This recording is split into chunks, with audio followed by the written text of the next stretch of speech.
Bismillahirrahmanirrahim. Assalamualaikum warahmatullahi wabarakatuh. Sebelumnya, perkenalkan nama saya Nur Oktavia Putri dengan NIM 3511505, kelas 1C, Prodi D3 Administrasi Bisnis.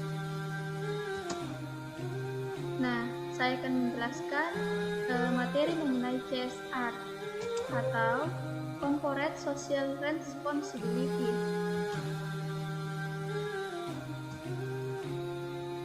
Motivasi hari ini yaitu sakitmu hari ini, lelahmu hari ini, perjuanganmu hari ini akan menjadi kebanggaanmu, kebahagiaanmu suatu hari nanti, dan akan mengajarimu betapa nikmatnya buah dari kesabaran. Apa itu CSR?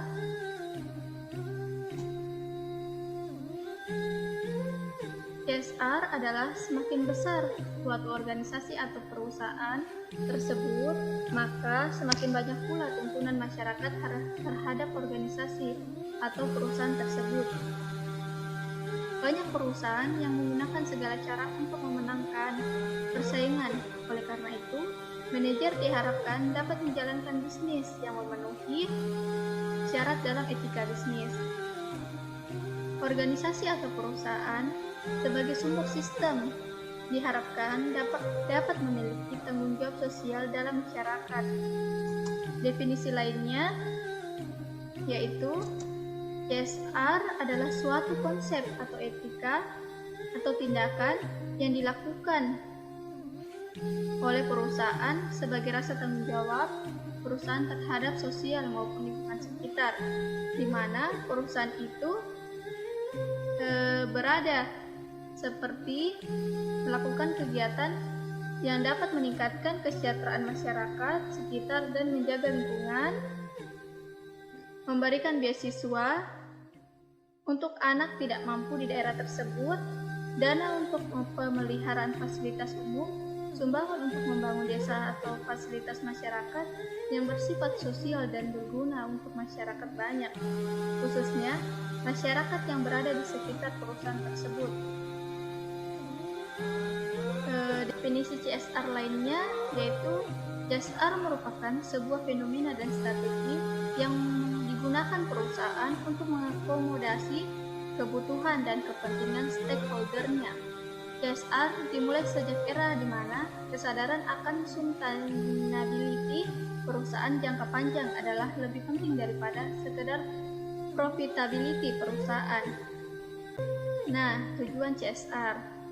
Tujuannya adalah untuk menciptakan dan memelihara hubungan yang harmonis dengan lingkungan sekitar perusahaan dan bekerja sama untuk memberikan manfaat yang besar bagi masyarakat sekitar. Pemerintah dalam hal ini juga berperan penting dalam mengatur kegiatan produksi perusahaan. Selain mendapatkan pajak dari perusahaan tersebut, perusahaan berperan dalam melakukan kegiatan produksi dan pengembangan masyarakat. Tiga prinsip dasar CSR oleh Carroll. Yang pertama itu profit.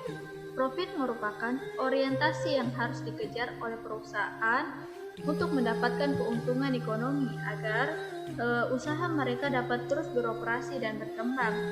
Kemudian people. Dapat diartikan sebagai perusahaan harus memiliki kepedulian terhadap kesejahteraan manusia di sekitar mereka beroperasi. Beragam model telah dijalankan pihak perusahaan dalam memberikan daya CSR, seperti pemberian beasiswa bagi pelajar sekitar perusahaan, pemberian sarana pendidikan dan kesehatan, penguatan kapasitas ekonomi lokal, dan sebagainya. Dan yang terakhir, planet. Dimaksudkan sebagai bentuk kepedulian pihak perusahaan kepada lingkungan hidup.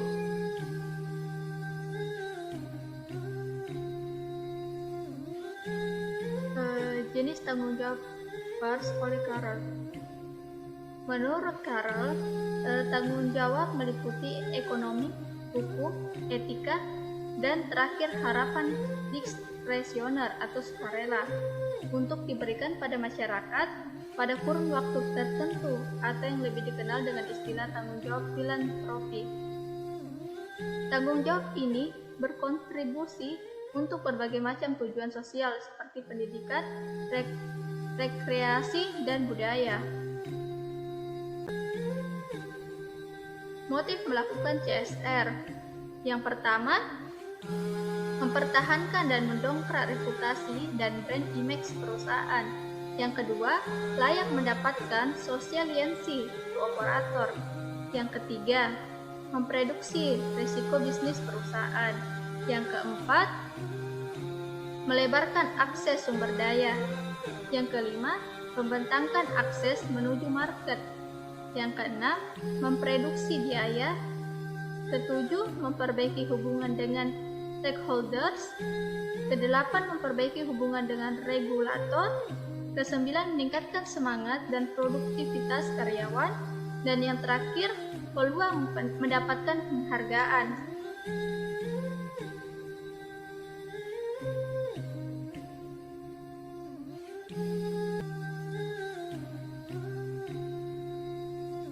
Argumen yang mendukung CSR.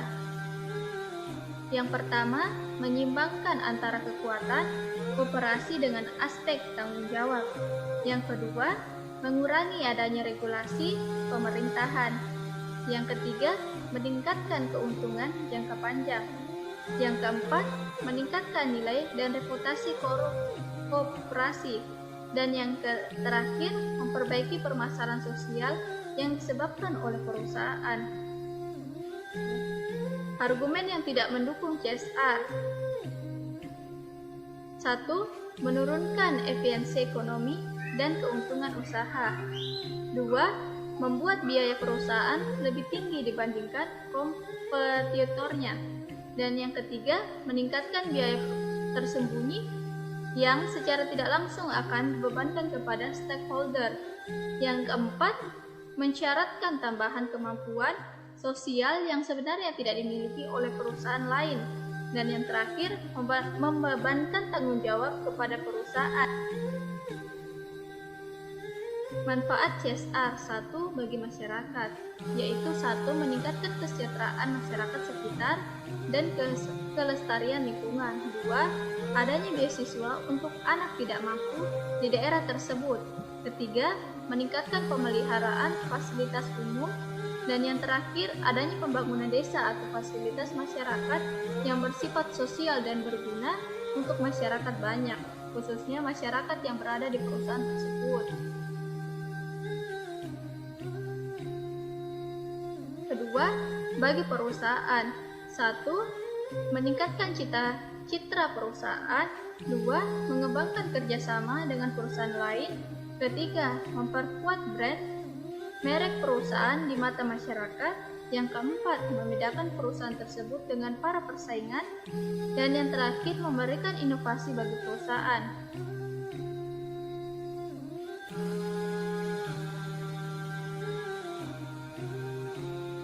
Contoh program CSR internal, yaitu sosial, seperti kesehatan, kematian, serikat pekerja, dan lain-lain. Yang kedua, ekonomi, seperti koperasi, BMT, paguyuban purna, dan lain-lain. Yang ketiga, budaya, seperti paduan suara, band, campur sari, dangdut, dan lain-lain. Yang keempat, olahraga, seperti fitness, senam pagi, aerobik, teknis, bela diri, futsal, dan lain-lain. Yang kelima, agama, seperti haji, ziarah, masjid, musola, ruang doa, kebaktian, dan lain-lain. Dan yang terakhir, pendidikan, seperti Tripex, kerja paket, D3, S1, S2, dan lain-lain. Contoh program CSR eksternal, yaitu 1. Sosial, seperti bantuan sarana prasarana, serta kegiatan di lingkungan, donor darah, pengobatan massal, dan lain-lain. Yang kedua, ekonomi, seperti pujasera, transportasi, pelantikan, keterampilan, masker, dan lain-lain. Yang ketiga, agama, seperti haji, utsilat, masajid, kajian agama, dan lain-lain. Dan yang terakhir, pendidikan seperti beasiswa bagi anak warga sekitar untuk SD dan lain-lain. Beasiswa untuk mahasiswa UK, SW, dan UDIP. Yang ketiga, beasiswa bagi murid sekolah yang berprestasi. Dan yang terakhir, sekolah sepak bola atau SSB, pelantikan komputer, dan lain-lain. Model penerapan CSR, yaitu 1. Pengukuran kualitas sumber daya manusia. Yang kedua, peningkatan jumlah frekuensi kegiatan pelantikan warga masyarakat. Yang ketiga, peningkatan jumlah orang yang telah memiliki kemampuan untuk memperluas usaha. Yang keempat, meningkatkan jumlah orang yang telah memiliki akses dan mengelola keuangan usaha, membuat akuntansi, dan memonitor. Yang kelima, meningkatkan jumlah orang yang telah menguasai teknik produksi yang relatif canggih. Dan yang terakhir, meningkatkan jumlah orang yang telah dilatih dalam mengelola organisasi. Demikianlah yang bisa saya jelaskan. Kurang dan lebihnya mohon dimaafkan. Wabillahi taufiq wal hidayah. Wassalamualaikum warahmatullahi wabarakatuh.